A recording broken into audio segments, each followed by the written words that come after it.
Livro Mulher Ensinável, de Claudiana Cabral. Tudo que você aprende com Deus, logo em seguida vem a oportunidade de colocar em prática. Capítulo 9. Mentoria, o legado. Da mesma forma, ensine as mulheres mais velhas a viver de maneira honrosa, a não caluniar os outros nem se tornar viciadas em vinho. Elas devem ensinar o que é bom, orientando as mulheres mais novas a amar o marido e os filhos, a ser prudentes e puras, a cuidar bem do lar, a ser bondosas e a se submeter ao marido, para que a palavra de Deus não seja difamada. Tito 2, 3-5.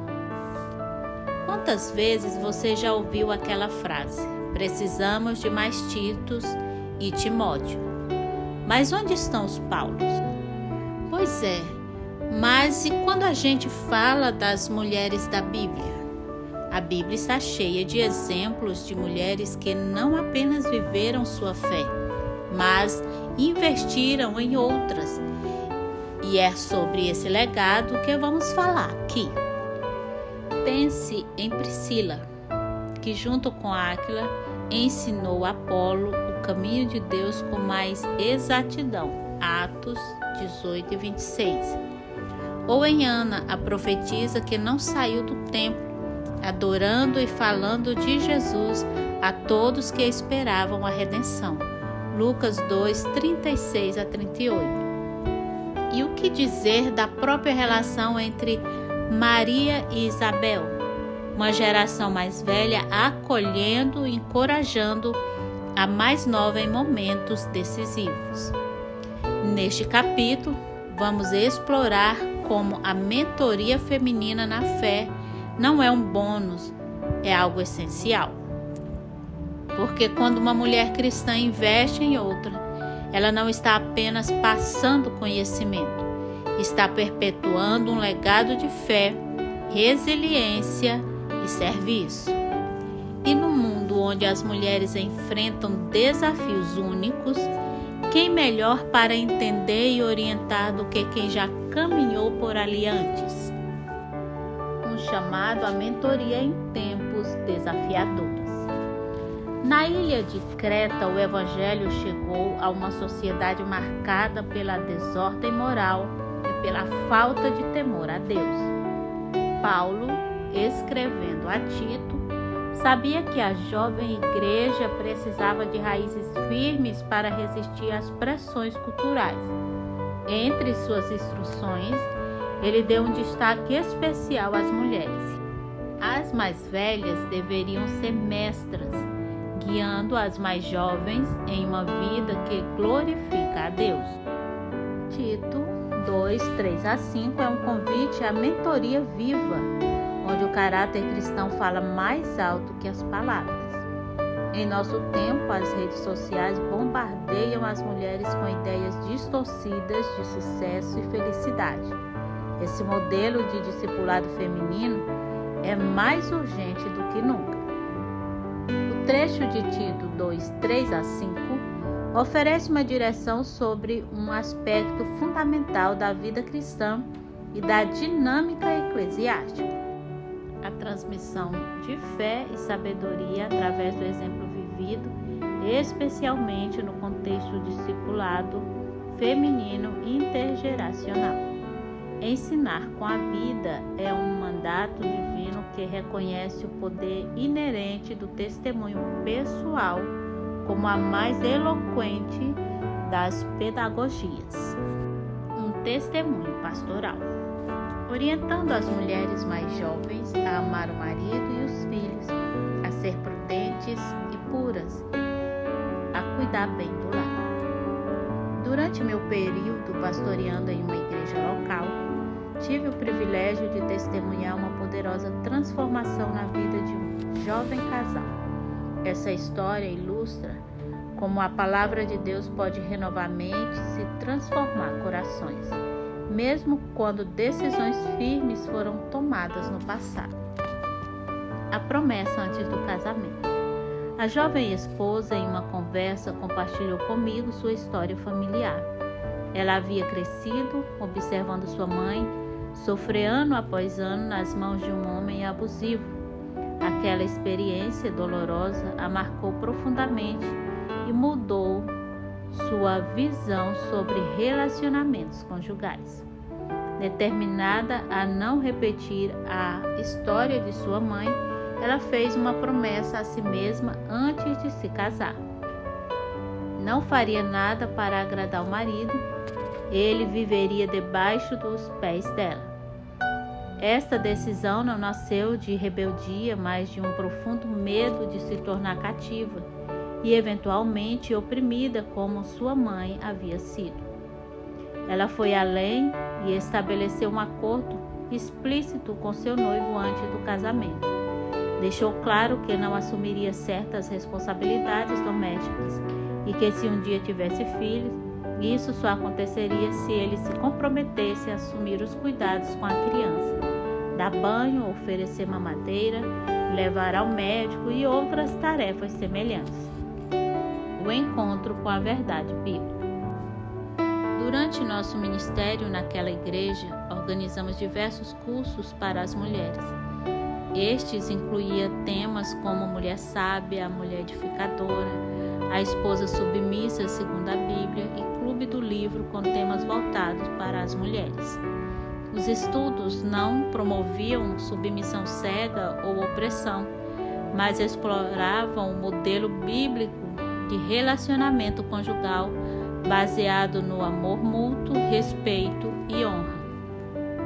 A jovem esposa participou desses estudos e, para sua surpresa, encontrou-se face a face com verdades bíblicas que desafiavam diretamente o acordo que havia feito antes de se casar.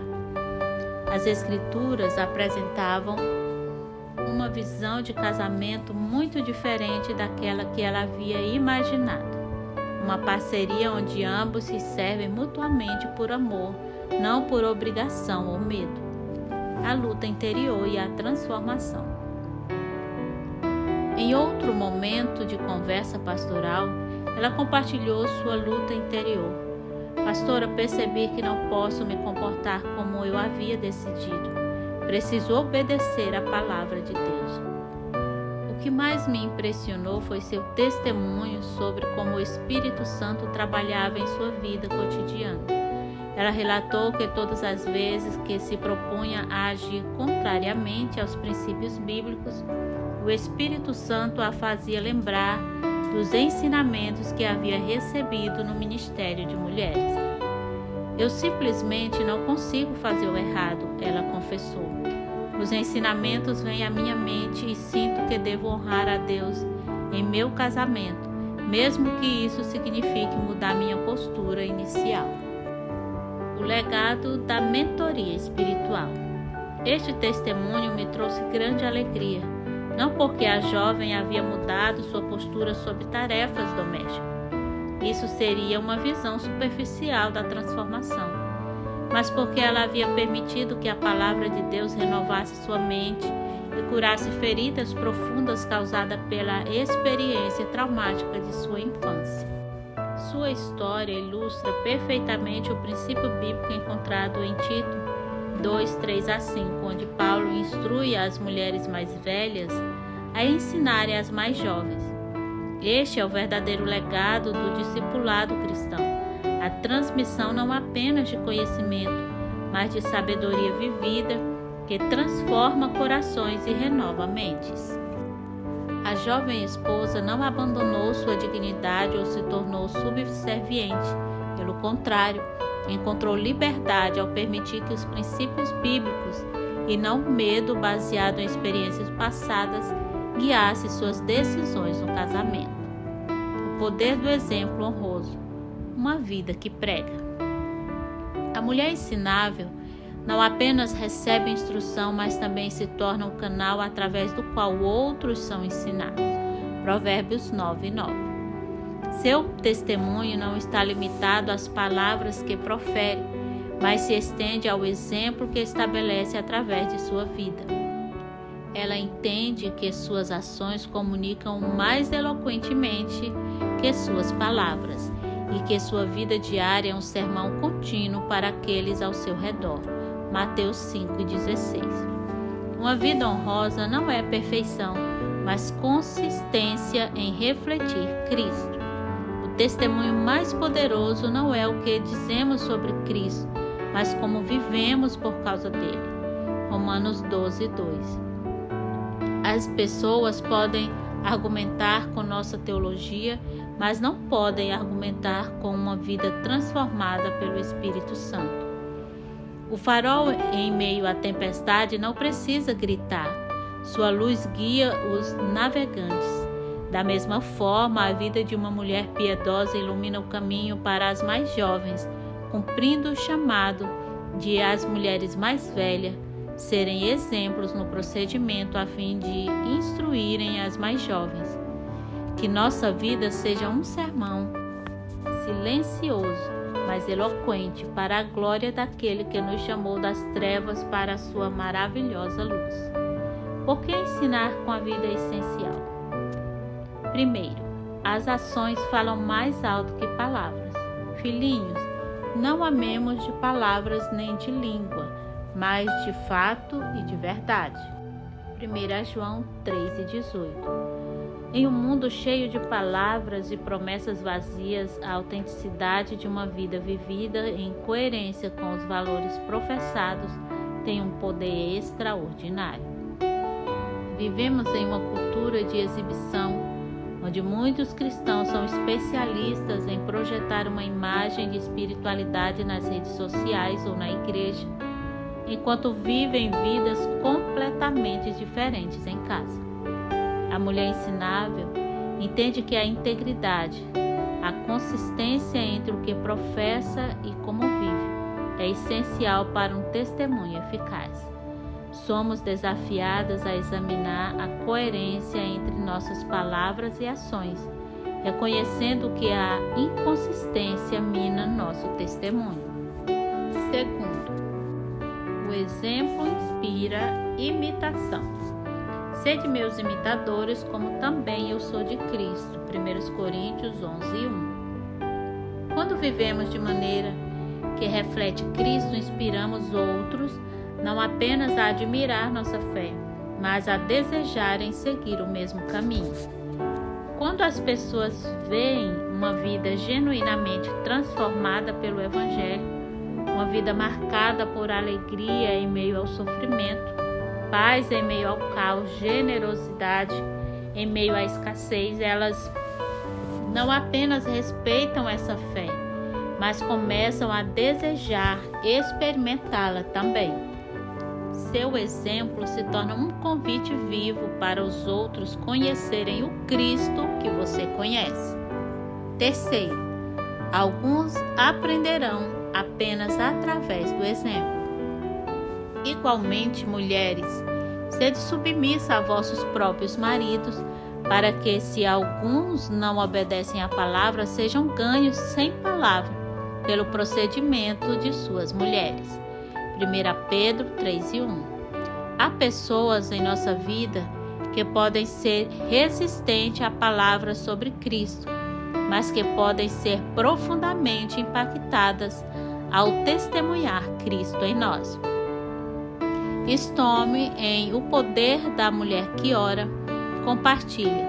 Durante anos orei pela salvação do meu marido, mas foi quando parei de pressioná-lo com palavras e comecei a viver minha fé com alegria e sem manipulação, que ele finalmente começou a se abrir para o Evangelho. Algumas pessoas precisam ver antes de ouvir. Para algumas pessoas em nossa vida, nosso exemplo pode ser o único sermão que elas estão dispostas a receber. Quarto, o testemunho de vida valida a mensagem. Mas recebereis poder ao descer sobre vós o Espírito Santo, e sereis minhas testemunhas. Atos 1:8. Uma testemunha não é primariamente alguém que fala sobre algo, mas alguém que viu e experimentou algo e pode atestar sua realidade. O mundo não está primariamente buscando mais informações sobre Deus. Está buscando demonstrações de que Deus realmente faz diferença na vida real. Quando falamos de paz, mas vivemos ansiosos. Quando pregamos sobre contentamento, mas demonstramos ganância. Quando ensinamos sobre amor, mas exibimos amargura. Invalidamos nossa mensagem. Mas quando nossas vidas autenticam nossas palavras, nossa mensagem ganha poder extraordinário. A coerência entre mensagem e vida não é opcional, mas essencial para um testemunho eficaz. O alvo do ensino: mulheres mais velhas como modelos. A instrução de Paulo a Tito começa descrevendo o caráter e a conduta esperada das mulheres mais velhas na comunidade da fé. Reverentes, santas. A expressão serem reverentes quanto a seu estilo de vida na Bíblia geralmente está relacionada a passagens que incentivam os cristãos a viverem de maneira piedosa, respeitosa e alinhada com os princípios de Deus. Um exemplo comum é Tito 2:3, na versão Almeida Revista e Atualizada, que diz sobre as mulheres idosas, que sejam reverentes no seu viver, ou, em outras traduções, que sejam santas no seu procedimento.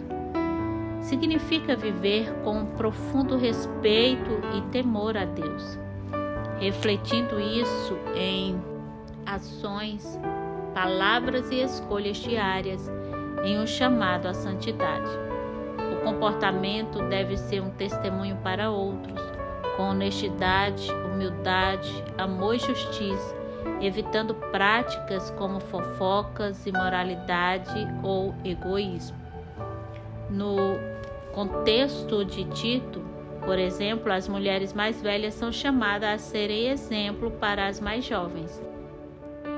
Implica coerência entre a fé professada e as ações, glorificando a Deus na vida familiar, no trabalho e nas interações sociais. Na prática, envolve autocontrole, evitar excessos ou linguagem própria, amor e serviço ao próximo e integridade em todas as áreas da vida. A não caluniar os outros, não serem difamadoras. A Bíblia diz que as mulheres mais velhas devem ser não caluniadoras. A palavra caluniadora vem do grego diabolo, que significa falsas acusadoras ou difamadoras. Em termos simples, ser não caluniadora é não falar mal dos outros, evitar fofoca ou inventar histórias que prejudiquem alguém. Isso quer dizer não espalhar rumores, não fazer acusações falsas, nem dizer coisas ruins que causem brigas ou mal. Na época do apóstolo Paulo, as comunidades cristãs eram pequenas e enfrentavam críticas. Então, fofocar ou caluniar podia dividir as pessoas e dar uma má impressão da fé. A Bíblia valoriza a verdade e o amor, e caluniar vai contra esses princípios. Na prática, é pensar antes de falar, não julgar sem motivo e evitar conversas que machuquem os outros. Em vez de falar algo negativo, é melhor conversar diretamente com a pessoa ou ficar quieta. Essa orientação é para as mulheres mais velhas serem exemplo para as mais jovens, mostrando maturidade e respeito, ajudando a manter a harmonia na família, na igreja e na comunidade. Ela não tem papas na língua. O conceito de não ter papas na língua, que valoriza a franqueza impulsiva, entra em conflito com o chamado bíblico para que a mulher e o homem de Deus fale com sabedoria, amor e mansidão. Pessoas que falam tudo o que lhes vem à mente, sem refletir, demonstram falta de sabedoria, não sinceridade. Provérbios 17, 27 e 28. Quem tem conhecimento é comedido no falar, e quem tem entendimento é de espírito sereno. Até o tolo, quando fica calado, é tido por sábio. Se mantiver a boca fechada, parecerá que tem discernimento. A língua é um instrumento poderoso, capaz de construir ou destruir. Tiago 3. A mulher mais velha é chamada a usar suas palavras para edificar, encorajar e abençoar, abstendo-se de fofocas, maledicência e julgamentos que minam a comunhão e o testemunho do cristão. Nem se tornar viciada em vinho, sem vícios. Este é um chamado à moderação e ao domínio próprio. A sobriedade é essencial para manter a clareza mental, a estabilidade emocional e a capacidade de ser um exemplo positivo. Qualquer forma de vício ou excesso compromete a credibilidade e o ministério. Elas devem ensinar o que é bom. Esta é a transição cultural. A vida honrosa, a fala controlada e a sobriedade não são fins em si mesmas, mas qualificações para uma missão nobre: ensinar o que é bom. O ensino aqui não se limita a aulas formais, mas abrange principalmente o aprendizado por observação e convivência. Nem toda mulher mais velha é qualificada para ensinar o que é bom. Por isso, devemos observar os critérios apontados pelo apóstolo Paulo. Ensinando o que é bom, sabedoria para a vida prática. As mulheres mais velhas devem ensinar o que é bom, orientando as mais jovens em áreas como amar o marido e os filhos, ser prudentes, puras, cuidar do lar e ser bondosas. Esses ensinos não são um manual rígido, mas princípios que promovem lares estáveis e testemunhos fiéis. Na Creta, onde a instabilidade familiar era comum, essas instruções eram contraculturais. Hoje, uma mentora pode ensinar uma jovem esposa a perdoar com paciência, ou uma mãe a orar com seus filhos, transformando-la em um altar de adoração. Provérbios 31, 26 e 27 descreve a mulher virtuosa que fala com sabedoria e cuida de sua casa. A mentoria combina ensino prático e espiritual. Ensinar o que é bom exige uma mente transformada, capaz de discernir a vontade de Deus em situações cotidianas. O conteúdo do ensino: amar o marido e os filhos. Este é o alicerce da família. Não se trata apenas de um sentimento, mas de uma decisão ativa, um compromisso de cuidado, respeito, lealdade e nutrição emocional e espiritual. As mais velhas, com sua experiência, podem modelar e aconselhar sobre como cultivar esse amor sacrificial. A expressão amar o marido e os filhos faz parte da orientação às mulheres mais jovens, para que sejam ensinadas pelas mais velhas a viverem piedosamente. O texto na versão Ara diz: para que ensinem as mulheres novas a amarem aos seus maridos e filhos. Aqui, amar não se limita a um sentimento emocional, mas refere-se a um compromisso ativo e prático. Amar o marido envolve demonstrar respeito, apoio, lealdade e cuidado, contribuindo para a harmonia do lar. Amar os filhos significa criá-los com dedicação, instruindo-os nos caminhos de Deus e suprindo suas necessidades físicas, emocionais e espirituais. Esse amor segue o modelo cristão de amor sacrificial, como descrito em 1 Coríntios 3, paciente, bondoso, não egoísta. O texto destaca a importância de priorizar a família, colocando o bem-estar do marido e dos filhos acima de interesses pessoais, sem excluir outros papéis. Um lar com amor, respeito e cuidado reflete os valores cristãos e serve como testemunha de fé para os de fora. Na sociedade do século I, as mulheres tinham papéis domésticos definidos, e o ensino de Paulo reflete a necessidade de as cristãs viverem de modo a não dar motivo para críticas contra a igreja. Na prática, amar o marido inclui gestos de apoio, comunicação respeitosa, fidelidade e parceria. Com os filhos, envolve educá-los com paciência, ensinar valores cristãos e cuidar de seu desenvolvimento. Embora o contexto cultural tenha mudado, o princípio de amar intencionalmente a família segue relevante, adaptando-se às dinâmicas atuais, onde homens e mulheres compartilham responsabilidades. A ser prudentes e puros. Ser prudente é agir com bom senso, cuidado e sabedoria, pensando antes de falar ou fazer algo, evitando atitudes impulsivas e escolhendo caminhos que reflitam os valores cristãos, como administrar bem o lar, tratar os outros com respeito e evitar problemas. Ser pura significa viver com integridade moral e espiritual, mantendo o coração e ações alinhados com os princípios de Deus, evitando coisas como mentiras, impureza sexual ou qualquer comportamento que desagrade a Deus, buscando uma vida limpa no corpo e na mente. Na época, essas qualidades eram essenciais para as mulheres cristãs mostrarem um bom testemunho numa sociedade que podia criticar a igreja, ajudando a manter a harmonia no lar e a boa reputação da comunidade cristã. Hoje, isso ainda vale. Viver com cuidado, honestidade e fidelidade nas responsabilidades e relacionamentos, fazendo escolhas que honrem a Deus. A cuidar bem do lar.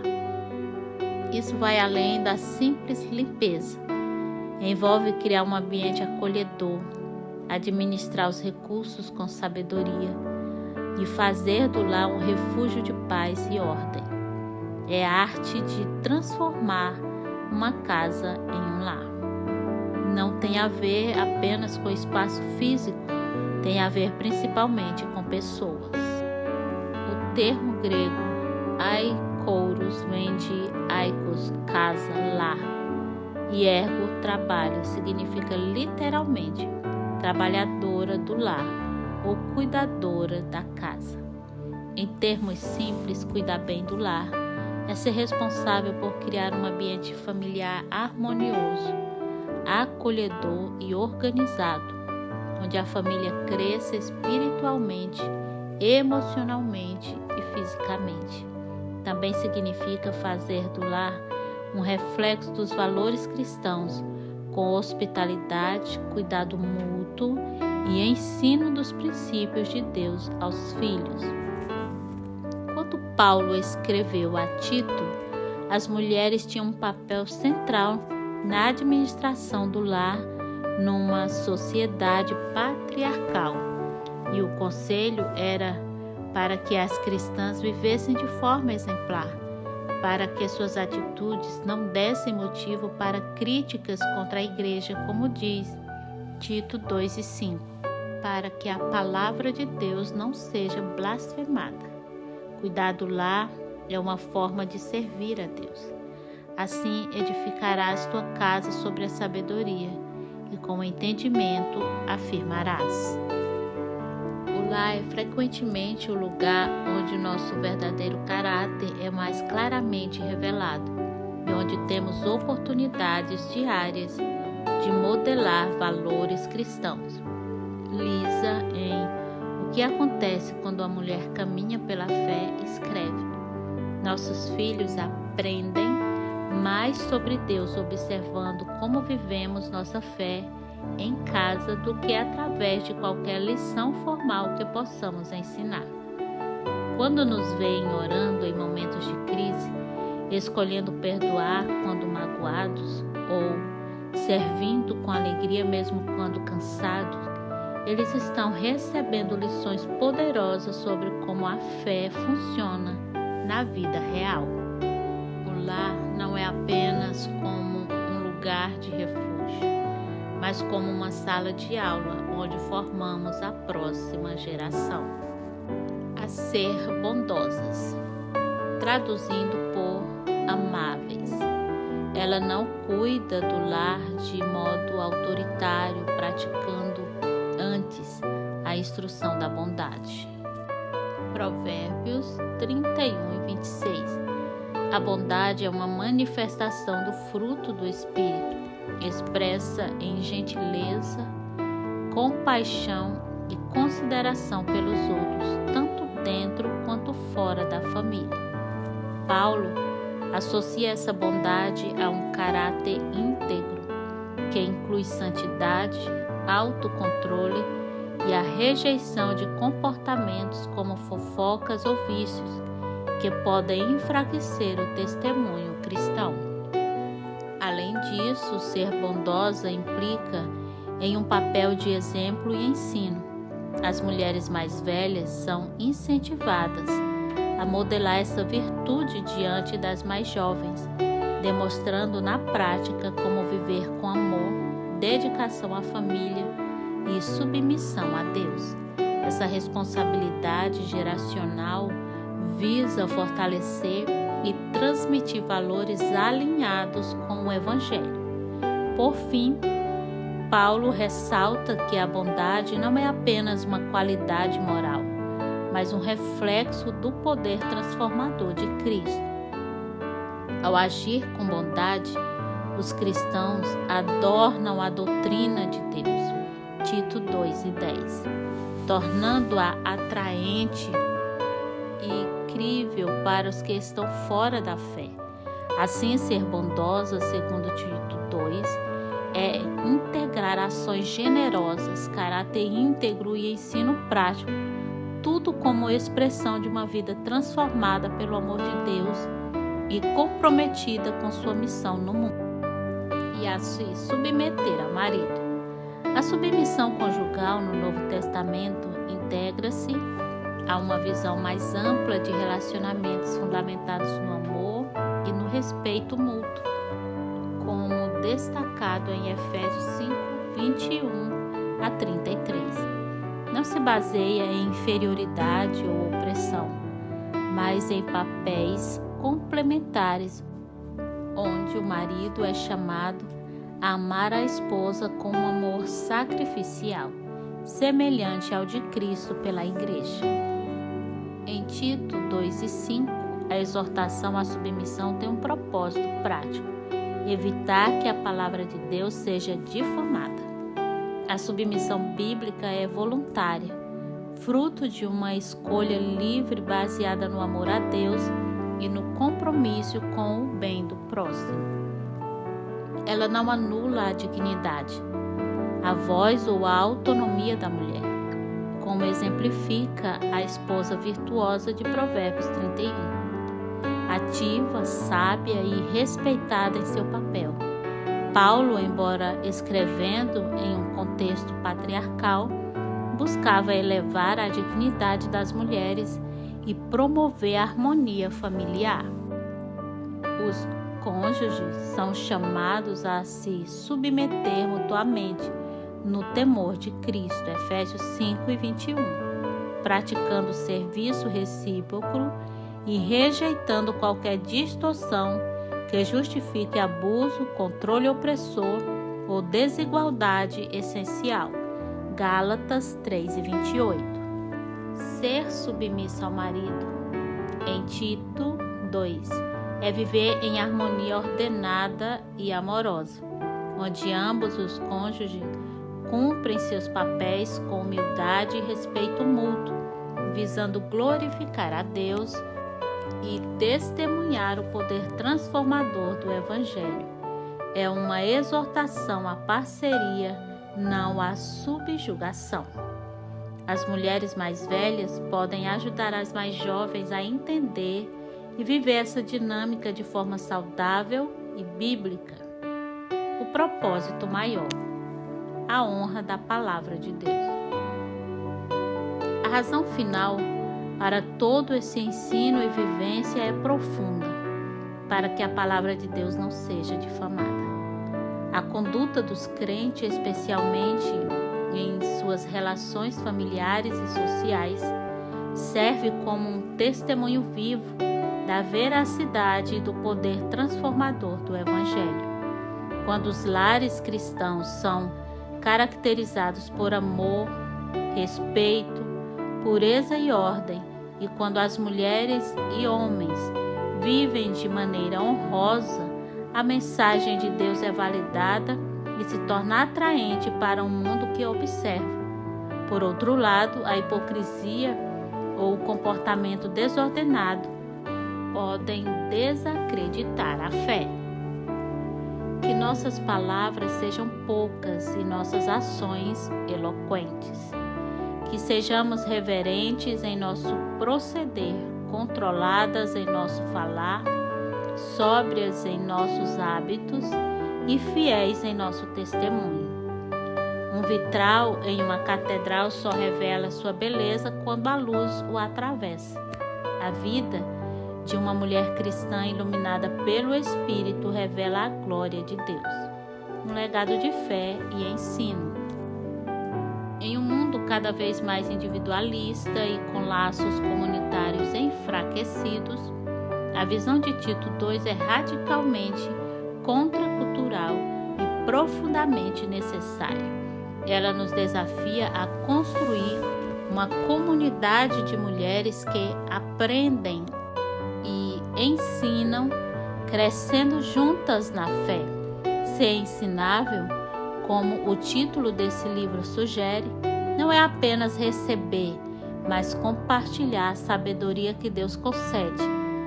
Em um mundo que exalta a autossuficiência, a mentoria cristã celebra a interdependência, onde cada mulher, jovem ou idosa, tem um papel no reino. Mentoria intencional.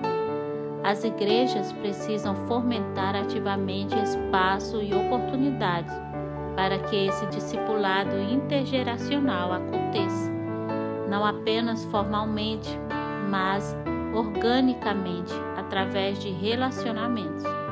Valorização da experiência. A sabedoria acumulada pelas mulheres mais velhas é um tesouro inestimável. Suas histórias de fé, lutas, superações e aprendizados são aulas vivas. O lar como missão.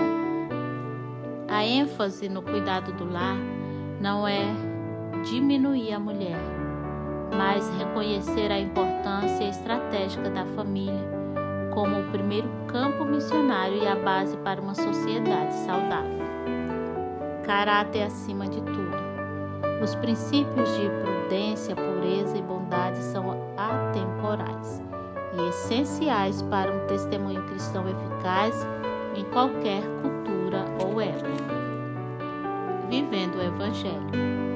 Em última análise, ensinar com a vida significa que o Evangelho não é apenas algo que se prega, mas algo que se encarna.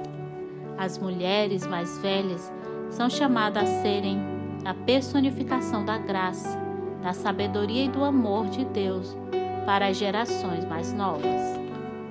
Sugestões práticas. Para as mais velhas, escolha uma mulher mais jovem para mentorear. Compartilhe uma lição prática, como organizar o tempo para a oração ou lidar com a pressão social. Para as mais jovens, procure uma mentora e faça perguntas específicas, como manter a fé em tempos de crise. Para todas, avalie seu testemunho. Há alguma área, palavra ou atitude que pode difamar o Evangelho? Ore por transformação. Para reflexão. Como o exemplo de uma mulher mais velha impactou sua caminhada cristã? Quais desafios você enfrenta para ensinar ou aprender o que é bom no contexto atual? Como podemos proteger a palavra de Deus em um mundo conectado e crítico? Oração. Pai Celestial, diante de Ti nos curvamos em gratidão pelo precioso legado da mentoria espiritual que estabeleceste para as Tuas filhas. Obrigada pelo modelo de Tito II, que não é apenas uma instrução antiga, mas um chamado vivo para cada geração de mulheres. Senhor, pedimos que desperte em nós, mulheres mais experientes na fé, um profundo senso de responsabilidade pelo crescimento espiritual das mais jovens. Que não guardemos para nós mesmas as lições aprendidas nas alegrias e nas dores, mas que as compartilhemos com sabedoria e graça. Espírito Santo, capacita-nos a viver vidas que ensinam. Pai, oramos pelas mulheres mais jovens em nossas famílias e igrejas, que elas sejam humildes para receber instrução e sábias para aplicá-las. Remove qualquer resistência ou orgulho que as impeça de buscar a sabedoria das mais experientes. Que elas reconheçam o valor inestimável de aprender com aquelas que já percorreram o caminho da fé. Senhor Jesus, Tu que modelaste o discipulado perfeito, ensina-nos a mentorear como Tu mentoreaste, com paciência, amor sacrificial e visão para o potencial que ainda não se manifestou.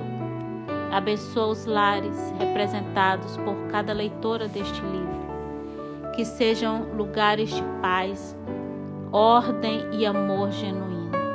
Que os maridos sejam amados, os filhos instruídos no Teu caminho, e que a bondade caracterize cada interação. Pai, em um mundo que frequentemente despreza a Tua palavra e ridiculariza Teus valores, ajuda-nos a viver de tal maneira que nosso testemunho honre o Evangelho em vez de difamá-lo. Que nossas vidas sejam cartas abertas, lidas por todos, revelando a beleza transformadora de uma vida rendida a Ti. Por fim, Senhor, oramos por um avivamento de mentoria bíblica entre as mulheres. Levanta uma geração de mulheres mais velhas, dispostas a investir nas mais jovens, e uma geração de jovens ávidas por aprender. Que o legado da fé seja transmitido com fidelidade, de geração em geração, até a volta de Cristo. Em nome de Jesus, que é o nosso maior exemplo e mentor. Amém.